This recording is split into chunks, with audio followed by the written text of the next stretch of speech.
మహాగణాధిపతయే నమః. ఓం గురుభ్యో నమః. ఓం శ్రీమాత్రే నమః. పరమేశ్వర స్వరూపమైనటువంటి జ్యోతిష, వాస్తు మరియు ఇతర అనేకమైనటువంటి శాస్త్రములను మనకు అందించినటువంటి మహర్షులకి నమస్కారం.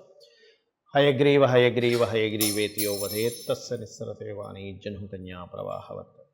అరుణాం కరుణాతరంగితాక్షీం ధృతపాశాంకుశపుష్పబాణచాపాం అనిమాదిభిరావృతాం మయూకైః అహమిత్యేవ విభావయే భవానీం. శ్రీమాత్రే నమః. ప్రేక్షకులకి లలితాంబిక అమ్మవారి యొక్క అనుగ్రహం పరిపూర్ణంగా కలగాలని మనస్ఫూర్తిగా కోరుకుంటూ మనం ఈరోజు చెప్పుకోబోయే టాపిక్ ఏమిటంటే, మీరు పుట్టిన లగ్నం ఏమిటి? 12 లగ్నాలు ఉంటాయిగా, 12 రాసులాగే లగ్నం తెలియని వారు రాశి నుంచి చూసుకోవచ్చు. గుర్తుపెట్టుకోండి నేను చెప్పే టాపిక్ ఏదైతే ఉందో. ఆ లగ్నరీత్యా లేదా రాశిరీత్యా మీరు జన్మించినప్పుడు మీ లైఫ్ లాంగ్ అంటే మొత్తం మీ జీవితంలో తీసుకోవాల్సిన జాగ్రత్తలు ఏమిటి? మీ లైఫ్లో ఏ గ్రహం స్టాండర్డ్గా ఉండేవి అంటే అలాగా మీ జన్మజాతకంలో ఈ యొక్క ప్లానెట్ యొక్క ప్రభావం ఇలా ఉంటుంది కాబట్టి మీరు ఈ జాగ్రత్త తీసుకోవాలి, ఇటువంటి అవకాశాలు వస్తాయి, ఈ విషయంలో ఈ దేవత ఆరాధన చేసుకుని మీకు వీక్గా ఉన్నట్లయితే అనేటువంటి అంశాలు మనం ఒక్కొక్క లగ్నరీత్యా ఒక్కొక్క రాశిరీత్యా మనం ఇప్పుడు తెలుసుకుందాం. మకర లగ్నము, మకర రాశి. ఈ మకర లగ్నంలో జన్మించినట్లయితే మకరం వారికి మీకు పర్టికులర్గా ఇక్కడ సాటర్న్ యొక్క పొజిషన్ ఎలా ఉంది అనే దాని మీద ఆధారపడి ఉంటుంది. మీ శని భగవానుడు బాగున్నాడు, సహజంగా మకరంకి ఉన్నటువంటి స్ట్రెంత్ ఏమిటి అంటే మకరం పట్టు అంటుంటారు. అంటే మొండితనం కానివ్వండి, ఏదైనా ఒక పని సాధించాలనుకుంటే లాంగ్ టర్మ్గా కష్టపడడం కానివ్వండి. అంటే చూడండి కొన్ని ఎలా ఉంటాయంటే మనకి ఏదైనా ఒక పని ఒక రోజులో అవ్వదు, it takes some months or years. అట్లాంటి వాటికి మకరం వారు లాంగ్ టర్మ్ ఎఫర్ట్ పెట్టి దాన్ని సక్సెస్లోకి తీసుకెళ్తారు, అందులో ఎటువంటి సందేహం లేదు. అలాగే వీళ్ళే మనీ అంటే ఎట్లాగా లగ్నాధిపతి ద్వితీయాధిపతి ఒక్కడే అయ్యారు కాబట్టి ఈ ధనాధిపతి ఎక్కడున్నాడు అనేది చూసుకోవాలి. అంటే ఏమిటి, మీ ధనాధిపతి సహజంగా ఏంటంటే బిజినెస్ లైన్స్లో ధనం వచ్చేటువంటి యోగం ఎక్కువగా ఉంటుంది because of natural 11th lordship. Natural 11th lordship శనికి వస్తుంది ఇక్కడ కాబట్టి ఏమిటి బిజినెస్ లైన్స్లోకి. అయితే ఈ బిజినెస్ లైన్స్లోకి వెళ్ళేటువంటి యోగం అనేటువంటిది మీ యొక్క శని భగవానుడు బుధుడితో ఎంతవరకు కనెక్టివిటీలో ఉన్నాడు, బుధరాశులు ఎలా ఉన్నాడు అనే దాన్ని మనం పర్టికులర్గా చూసుకొని దాన్ని అర్థం చేసుకుని ముందుకు వెళ్ళవలసిన స్థితి ఉంటుంది. అదేవిధంగా కొంచెం మకరం వారికి సర్వసాధారణంగానే కొంచెం సిబ్లింగ్స్కి ఖర్చు పెట్టాల్సిన సమయం రావడం, అంటే పెట్టాల్సిన లేదా వాళ్ళ కోసం స్పెండ్ చేయాల్సి రావడము, వాళ్ళ సంబంధించినటువంటి విషయంలో కొంచెం వీళ్ళు కేర్ చూసుకోవడం. ఎందుకంటే పాస్ట్ లైఫ్లో సిబ్లింగ్స్ ద్వారా వీళ్ళు కొంత పొంది ఉంటారు, వాళ్ళకి ఇప్పుడు ఈ జన్మలో వాళ్ళు రిటర్న్ చేయాల్సిన పరిస్థితి ఉంటుంది. అయితే వీళ్ళ యొక్క పూర్వజన్మ కర్మ అనేటువంటిది పర్టికులర్గా గురువుతోని అండ్ అదేవిధంగా ఎనీథింగ్ బిజినెస్ రిలేటెడ్ సంబంధించిన వాటితోని, అలాగే కొన్ని ఆధ్యాత్మికమైనటువంటి రిలేటెడ్ సంబంధించిన మంత్ర సంబంధించిన కొన్నిసార్లు చూడండి మనం అమ్మవారి మంత్రాన్ని రెగ్యులర్గా చాంటింగ్ చేస్తూ ఉంటారు కదా, ఏమిటంటే అమ్మవారి భక్తులు అంటూ ఉంటారు. మకర లగ్నం వారికి ఎక్కువగా ఏంటంటే పూర్వజన్మ కర్మలో ఏదైనా ఒక మంత్రం చాంటింగ్ మిగిలిపోయి ఉండి దాన్ని కంటిన్యూ చేయవలసిన దానికోసం కూడా జన్మిస్తారు మకర లగ్నం వారు, ఇది గుర్తుపెట్టుకోండి. అయితే వీరికి కెరియర్ రిలేటెడ్ సంబంధించిన విషయంలో ఏదైనా ఆర్ట్ రిలేటెడ్ సంబంధించింది అంటే ఏదైనా కళా సంబంధించిన ఆర్ట్ రిలేటెడ్ సంబంధించిన ఎనీ క్రియేటివ్కి సంబంధించిన వాటిల్లోకి వెళ్తే బాగా కలిసి వస్తుంది. అదేవిధంగా మీ యొక్క సంతానాన్ని కూడా మీరు చేస్తున్నటువంటి ఉద్యోగం ఏదైతే ఉంటుందో లేకపోతే వ్యాపారం ఏదైతే ఉంటుందో ఎనీథింగ్ క్రియేటివ్ రిలేటెడ్ మీరు చేస్తున్నటువంటి దాంట్లోకి మీ యొక్క సంతానాన్ని కూడా తీసుకెళ్ళడము, వాళ్ళు కూడా దాని ద్వారా కొంతవరకు వాళ్ళకు కూడా కలిసి రావడం అనేటువంటి చాలా స్పష్టంగా చూపిస్తుంది. అయితే ఇక్కడ ఇదంతా కూడా మీ యొక్క వీనస్ స్ట్రెంత్ మీద ఆధారపడి ఉంటుంది. మీ శుక్రుడు చాలా బాగున్నాడు, ఆటోమేటిక్గా ఏం జరుగుతుంది అంటే మీకు ఆ సంతానానికి మీరు చేస్తున్న వృత్తిని యాజ్ టీజ్గా వాళ్ళకి మీరు ఇవ్వగలుగుతారు. అదర్వైజ్ శుక్రుడు పాడేడు కేతువుతో ఉన్నాడు, అప్పుడు మీ యొక్క సంతానం దాన్ని ఇష్టపడదు చేయడానికి. అరే ఈ బిజినెస్ నేను ఎందుకు చేస్తాను, నాకు ఇష్టం లేదంటూ ఉంటారు. బట్ ఎప్పుడైనా సరే బిజినెస్ ఫైనాన్స్ రిలేటెడ్ సంబంధించినటువంటిది వాళ్ళ పర్సనల్ చార్ట్లో ఆ ప్లానెట్ ఎలా ఉంది అనే దాని మీద చూసుకొని చేస్తూ ఉండాలి. అదేవిధంగా ఇక్కడ మరొక విషయం ఏంటంటే ఇక్కడ గమనించుకున్నట్లయితే ఈ శుక్రగ్రహం యొక్క ప్రభావం మీ యొక్క కెరీర్ మీద చూపిస్తున్నాం, మనం ఇందాక చెప్పుకున్నాము. అదేవిధంగా మీ యొక్క జీవిత భాగస్వామి సర్వసాధారణంగా మకరం వారికి స్త్రీ కావచ్చు పురుషుడు కావచ్చు, జీవిత భాగస్వామి కొంచెం తల్లి తరపు నుంచి రావడం కానీ లేకపోతే దూర ప్రాంతం నుంచి రావడము, మీ యొక్క జీవిత భాగస్వామి ఏంటంటే కొంచెం చిన్న వయసులా కనబడము లేకపోతే దూర ప్రాంతం నుంచి రావడము, లేకపోతే అదేవిధంగా కొంతవరకు తల్లి వరుస వారి నుంచి సంబంధం రావడం ఇటువంటివి చాలా స్పష్టంగా ఉన్నాయి. అయితే ఇక్కడ మీరు అర్థం చేసుకోవాల్సినటువంటి విషయం ఏమిటి అంటే, ఈ యొక్క మకరం వారికి గుర్తుపెట్టుకోండి, మార్స్ కనుక బాగున్నాడు, మీ ధనం అనే మీకు లాభాలు ప్రాపర్టీ సంబంధంగా వస్తాయి. అంటే ఇందులో రకరకాలు ఉంటాయి. కొంతమంది ప్రాపర్టీ కొనడం వల్ల రావచ్చు, అది డిపెండ్ ఆన్ మీ యొక్క మార్స్ ఉండే పొజిషన్ బట్టి. లేదా ప్రాపర్టీలో మీరు ఏదైనా ఇంటీరియర్ డిజైనింగ్ చేయడం వల్ల రావచ్చు, లేకపోతే ప్రాపర్టీ రిలేటెడ్గా మీరు సర్వీసెస్ చేయడం వల్ల రావచ్చు. ఇట్స్ డిపెండ్ ఆన్ మీకు అది ఏ రకమైనటువంటి రిజల్ట్ ఇస్తుంది, ఆ ప్లానెట్ ఎలా ఉందనే దాని మీద ఆధారపడి ఉంటుంది. ఇక పర్టికులర్గా మీరు మీ యొక్క కెరీర్ బాగా డెవలప్ అవ్వాలి అంటే అమ్మవారి ఆరాధన ఎక్కువగా చేస్తూ ఉండండి. ఒకవేళ కొంతమందికి అప్పులు ఉంటూ ఉంటాయి, బికాజ్ ఆఫ్ 6th లార్డ్షిప్ బుధుడవుతాడు కాబట్టి ఓం అపర్ణాయ నమః అనే మంత్రం చేయండి అనేది చాలా బాగుంటుంది. మనము ఒక్కొక్క ప్లానెట్ స్ట్రెంగ్త్ ఎంత ఉంది దాన్ని బట్టి రెమెడీ చేసుకోవాలని చెప్పాను నేను మీకు.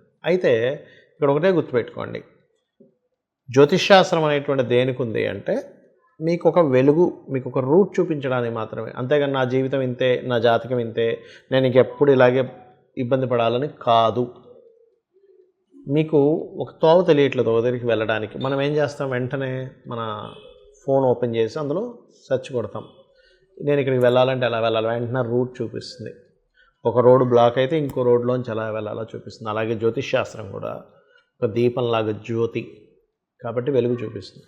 ఇప్పుడు ఉదాహరణకి ఇందాక మనం చెప్పుకున్నటువంటి జాతచక్రం స్ట్రెంత్ఫుల్గా ఉండాలి, ఉండకూడదని చెప్పాను. ఇప్పుడు ఉదాహరణకి మీకు ఒకవేళ నా యొక్క అంటే మీ జన్మజాతకంలో 10th లార్డ్ బాలేడు, ఉద్యోగంలో సరిగ్గా సెటిల్ అవ్వలేకపోతున్నారు అనుకోండి, వెంటనే మీరు ఏమీ కంగారు పడకుండా నేను అమ్మవారిని నమ్ముకున్నాను, నేను నామం చేసుకుంటాను, 100% నేను సక్సెస్ అవుతాను అనుకోండి. అది ఏమిటి అంటే ఓం శ్రీమాత శ్రీ మహారాజ్ని శ్రీమత్ సింహాసనేశ్వరి నమః, లేదా ఓం మాణిక్య మకుటాకార జానుద్వయ విరాజితాయే నమః. 40 minutes చేయండి, ఖచ్చితంగా మీకు మీ యొక్క జాబ్ సంబంధించిన విషయంలో 100% గ్రోత్ ఉంటుంది. అదేవిధంగా బెల్లం తినిపించండి, నువ్వులు దానంగా ఇవ్వండి, ఉలవలు దానంగా ఇవ్వండి. అలా కాదండి నాకు జాబ్ చేస్తున్నాను బట్ ఫైనాన్షియల్గా నేను ఎందుకు ఎదగలేకపోతున్నాను, నేను అనుకున్నంత ఎక్స్పెక్ట్ చేస్తున్నంత, నేను కష్టపడుతున్నంత ధనం రావట్లేదు, అప్పుడు ఎలాగా అంటే మీ 2nd లార్డ్ ఇక్కడ బలహీన పడ్డాడని అర్థం. అప్పుడు మీరు చేయాల్సింది ఏమిటి, ధనాధిపతి బలహీనంగా ఉన్నాడు, ధనం పెరగాలి. ఎలా పెరుగుతుంది, అమ్మవారి అనుగ్రహం ఉంటే పెరుగుతుంది. సింపుల్గా ఏం లేదు, చక్కగా మీరు ఒక తూర్పుకి ఎదురుగా కూర్చొని, లేదా సాయంత్రం పూట అయితే వెస్ట్ సైడ్ అయినా కూర్చొని ఓం సంపత్కరీ సమారూఢ సింధుర వ్రజ సేవితాయే నమః, లేదా ఓం ధర్మాధ్యక్ష ధనాధ్యక్ష ధన ధాన్య వివర్ధనీయే నమః. ఇవి చూడ్డానికి లలితా సహస్రనామాలు కేవలం నామాల్లో అనిపిస్తాయి, కానీ ఇవి గుర్తుపెట్టుకోండి చూడ్డానికి నామములే కానీ బీజాక్షరములతో సమానము, వేదముతో వేద మంత్రాలతో సమానము. ఎందుకంటే అమ్మవారిలో నుంచే ఒక 8 కిరణములు వసిన్యాది వాగ్దేవతలు తెల్లటి కిరణాలు బయటకు వచ్చి చెప్పినటువంటి అంశం ఇది. కాబట్టి అపౌరుషములు అంటారు వీటిని. మీరేంటంటే అసలు ఇది చాలా స్ట్రాంగ్ అని మీరు బిలీవ్ చేయాలి. మీరు తెలుసుకొని చేస్తే దాని ఫలితం వేరుగా ఉంటుంది. అదేవిధంగా మరి కొంతమందికి బిజినెస్ చేస్తారు, జాబ్ కాకుండా అందులో బాగా రాణించాలని ఉంటుంది. అప్పుడు ఏం చేయాలి అంటే ఓం ఇంద్రగోప పరిక్షిప్త స్మరతూనాభజంగికాయే నమః చేసుకుంటూ ఉండాలి. ఇది మరొక విషయం ఏంటంటే ఇక్కడ దీంతోపాటు ఇక్కడ మీరు మరొక విషయం అర్థం చేసుకోవాల్సింది ఏమిటంటే ఇక్కడ ఎవరైనా కానీ ఒక్కొక్కరికి ఎలా ఉంటుందంటే జాబు బిజినెస్ ఇవన్నీ ఒక ఎత్తు అయితే వివాహం అవ్వట్లేదని బాధపడుతూ ఉంటారు. అప్పుడు ఏంటి, 7వ స్థానాధిపతి పాడయ్యాడని అర్థం. మీ జన్మజాతకంలో 7th లార్డ్ పాడయ్యాడు. 12 లగ్నాలకి 12 డిఫరెంట్ 7th లార్డ్స్ ఉంటారు. ఆ 7వ ఏ గ్రహాల చేత పాడయ్యాడు, అందుకు అది పని చేయట్లేదు. అంటే ఏమిటి, సింపుల్ ఎగ్జాంపుల్ ఇప్పుడు చెప్తాను చూడండి, ఒక చిన్న ఎగ్జాంపుల్స్ చెప్తాను. ఒక వెహికల్ ఉంది, బ్రేక్ కొడుతుంటే బ్రేక్ అవ్వట్లేదు, లేదా ఎక్సలేటర్ రైజ్ చేస్తుంటే అవ్వట్లేదు. అంటే కారణం ఏంటి, దానికి సంబంధించిన లింక్ ఏదైతే వైర్ ఉందో అది తెగిపోయింది, సింపుల్, అంతే కదా. మనం ఏం చేస్తాం, దాన్ని రిపేర్ దగ్గర తీసుకెళ్ళి దాన్ని రిపేర్ చేసుకుంటాం, అంతేగాని కారు వదిలేయడం కదా, కారు వదిలేయం కదా, నా జీవితం ఇంతే అనుకోం కదా. బ్రేక్ పడకపోతే నా కారు ఇంతే అని కారు వదిలేయం, లేకపోతే మనం విరక్తితో వెళ్ళిపోం. సింపుల్గా ఆ బ్రేక్ ఎందుకు పడట్లేదో తెలుసుకుని దాన్ని రిపేర్ ఎలా చేసుకుంటామో, మీకు 7th లార్డ్ ఎవరైతే ఆయన బలహీనంగా ఉన్నాడు. కాబట్టి లలితా సహస్రనామాల్లో ఓం కామేశ బద్ధ మాంగళ్య సూత్రశోభిత కందరాయ నమః అని అనుకుంటున్నట్లయితే, మీ సప్తమ స్థానాధిపతి ఎందుకు వీక్ అయ్యాడంటే పూర్వజన్మల్లో తెలుసో తెలియకో మనం కొన్ని దోషాలు చేసి ఉంటాం జీవిత భాగస్వామి విషయంలో. కాబట్టి ఈ రకంగా ఉంటుంది. అదేవిధంగా వివాహం అయింది కానీ మాకు ఇబ్బంది ఉందండి, ఓం శివ కామేశ్వర అంకస్త శివ స్వాధీన వల్లభాయ నమః. ఇంకొంతమంది జాతకాల్లో కొన్ని విచిత్రాలు జరుగుతుంటాయి. ఎలా అంటే నేనేం చేసినా తప్పు పడుతున్నారండి అంటూ ఉంటారు. ఇక్కడ రెండు రకాలు. సొసైటీ నేనేం చేసినా ఏం మాట్లాడిన ఇబ్బంది పడుతుంది అన్నప్పుడు ఓం కర్పూర వీటికి ఆమోద సమాకర్ష దిగంతరాయ నమః చేసుకోవాలి. అలా కాదండి, మా భార్యాభర్తల మధ్య విషయంలో మాకు తెలియకుండానే మిస్అండర్స్టాండింగ్స్ వస్తున్నాయి అని అనుకున్నప్పుడు ఏంటంటే, పర్టికులర్గా మీరు లలితా సహస్రనామాల్లో ఒక నామం ఉంటుంది. అదేమిటి అంటే ఇందులో రెండు విషయాలు. ఒకటి, ప్రతి విషయము ఏదో ఒక లిటిగేషన్గా ఏర్పడుతుంది అన్నప్పుడు ఓం కామేశ్వర ముఖాలోప కల్పిత శ్రీ గణేశ్వర చేసుకోండి. చేసుకున్నట్టయితే ఖచ్చితంగా బాగుంటుంది. అలా కాకుండా